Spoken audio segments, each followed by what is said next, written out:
Добро утро на всички. Имаме една декларация, с която имаме желание да апелираме управленците в лицето на Бойко Борисов и Делян Пеевски да увеличат заплатите с 50% не само на МВР, а на всички държавни служители.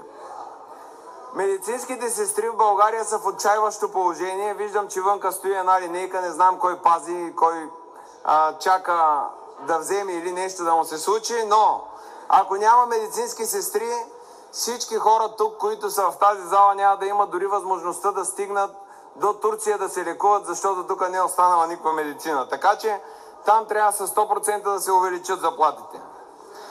Хората в НАП обират негативите на тази политика, която е бирническа политика, и в същия момент всеки ден те са на бойното поле, където разярени собственици малки на бизнес искат да ги убият, защото те са изпратени да събират пари от пак тези двама човека, поне те са свикнали само по мафиотски начин да си вземат парите, да влязат в обекта и директно да ги вземат от касата, но на тях са им увеличили заплатите само с 5%, а не с 50%, както в полицията.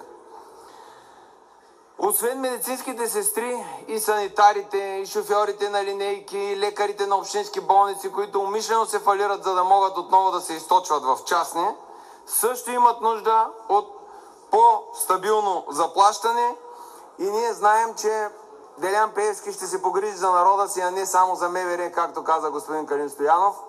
Той знае откъде и как да вземе пари, има в държавата и човека може да го направи това нещо. Хората в транспорта не само в София имат нужда от увеличение на средствата, а и хората в Пловдив, Бургас, Стара Загора, Добрич също имат нужда от двойно увеличение на заплатите, защото там са им още по-ниски.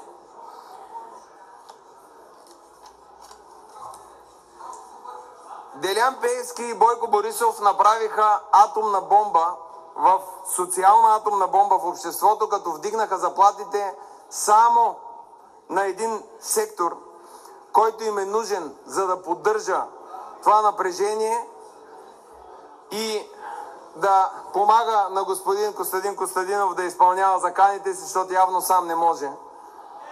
Да. Отвънка после. Да. Тук се стига, всеки един от вас, вие сте смели възрожденци и знам, че имате силата да се справите като мъже. Това сте го казвали много пъти на хората от ПБ, но като видите ППДБ, като видите малко хора зобрачи и налитате. Излезте отвън после като мъже и се разберете. Тук се стига до абсурда в държавата хората да мизерстват в определени сфери, а в една сфера, примерно в полицията, 50% да има хора от службите, които декември да вземат 30 000 лева заплата и пенсия. 30 000 лева. А една медицинска сестра стои с 900 лева. И трябва да работи в опасни отделения. Това нещо прави така, че държавата не може да съществува като държава. Тя е фин социален организъм, който се крепи на съгласие. И ако хората са недоволни, те не могат да произвеждат, не могат да раждат. Тук от БСП говорят за социална политика. Каква социална политика при това неравенство и тази несправедливост? Явно не сте учили история кога спада българското население в Османската империя, когато има несправедливост. Стачките в София, които са на хората от транспорта и са справедливи, не са по вина на ППДБ. Тук виждам, има хора, които редовно правят доноси срещу мен, мои бивши организации, но аз не съм като тях, ще кажа истината. В София Бойко Борисов и Делян Пеевски правят така, че да има проблеми и кмета не може да свърши никаква работа. Блокиране съвета, общинския съвет от хората на Бойко Борисов и Делян Пеевски, овладяните фирми наистина правят така, че не може да се свърши нищо. Така че нека софиянци не се сърдят на кмета. Не го познавам, нямам симпатии към него, но казвам само и единствено истината, а да се сърдят на тези двама титана на българската икономическа мисъл и на държавнически живот, които знаят как да развият наистина едно общество, един народ и една държава. Така че да ходят при него и да отидат да си търсят парите от Делян Пеевски, който се грижи за целия народ в неговата държава. Също в Търговище, днеска разбрах, че вчера са им изплатили заплатите на хората, военен завод за ремонт на танкова и бронирана техника. Значи помислете си, в една война, която е съвсем наблизо, където техниката става на сол за секунди, ние да не може да осигурим на тези хора работа през това време. И те не само да получават заплати, те също имат нужда от двойно по-високи заплати. Това е стратегически завод за България, но отново се правят някакви далавери. И от 6000 човека там са останали 160 човека, които ремонтират танкове. Всяка седмица, като идвам, те стояха на кръговото в Търговище и чакаха държавата да им изплати заплати, която има откъде да ги плати, но за съжаление не прави нищо. Защо? Защото държавата не дава на земеделците да напояват, следователно те не могат да имат продукция, не могат да имат данъци, не могат да внесат пари вътре в самата държава. На един обикновен животновъд, който вие се смеете, що сте свикнали да живеете комфортно и луксозно, Байрибан, който господин Костадинов нарече криминален циганин, 2000 овце, с 2000 овце искат да му ги убият, а в същия момент в Ружица, на близък до ДПС и ГЕРБ, такъв, как да го кажа, фалшив животновъд с виртуални крави му дават 800 000 лева от субсидии.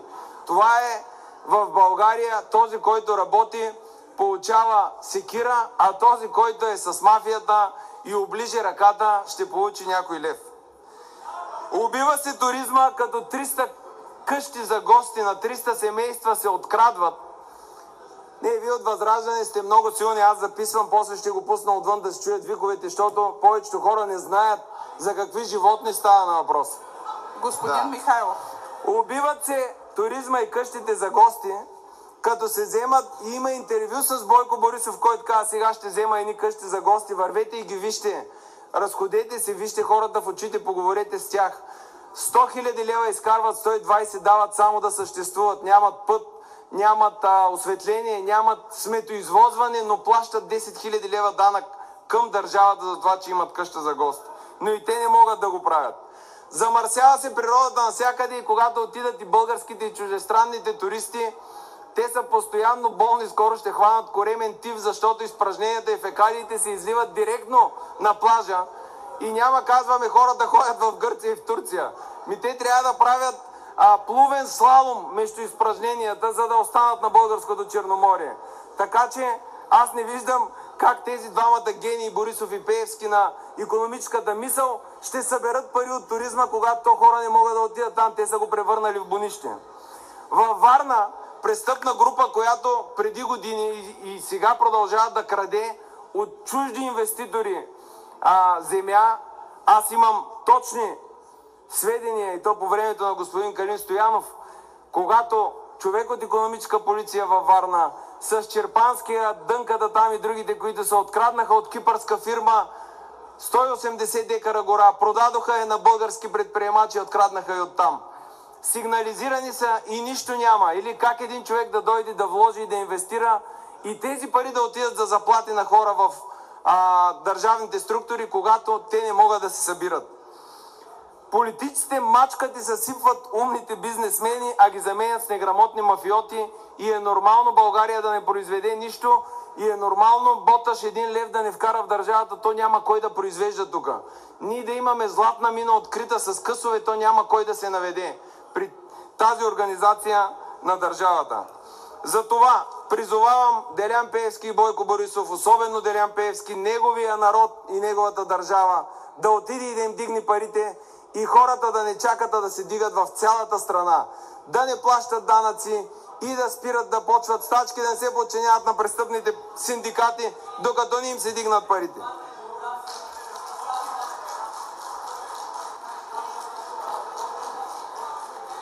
За лично обяснение, господин Костадинов.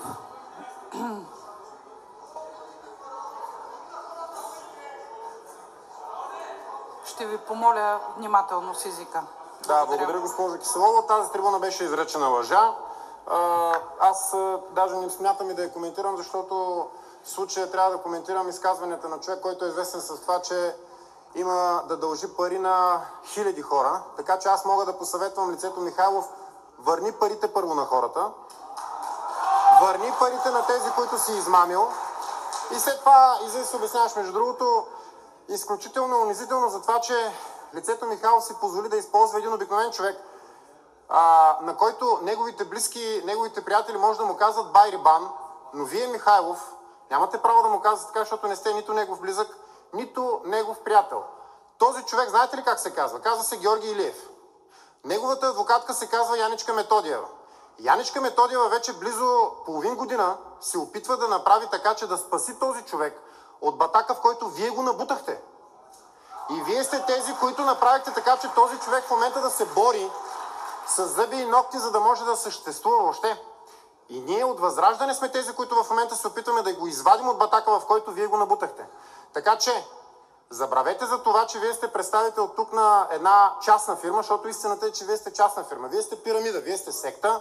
И точно поради тази причина, когато излезете на тази трибуна, би трябвало най-вече да говорите като представител на българския народ, защото формално сте такъв. Иначе неформално ние знаем какъв сте. Но най-важното нещо, което е, пак ще ви припомня, понеже вие излизате и говорите тук за Борисов и за Пеевски, защо преди малко се регистрирахте на кворума? Защо направихте кворума на Борисов и на Пеевски? Защо го правите всеки ден? Защо с вашите гласове ги легитимирате? Защо гласувахте за техния дневен ред сега? Защо правите едно, говорите друго? Защо подкрепяте постоянно Борисов и Пеевски? Защо отказвате да подкрепите вота на недоверие за еврото? Защо подкрепихте бюджета на Пеевски и Борисов? Защо гласувахте за фотоволтаиците? Защо гласувахте за джавелините? Защо гласувахте против увеличението на майчинското, което ние предложихме? Костадинов, времето ви изтече. Само да довърша, госпожо Киселова. Накрая ще ви припомня това, с което започнах. Върнете парите на хората, които измамихте.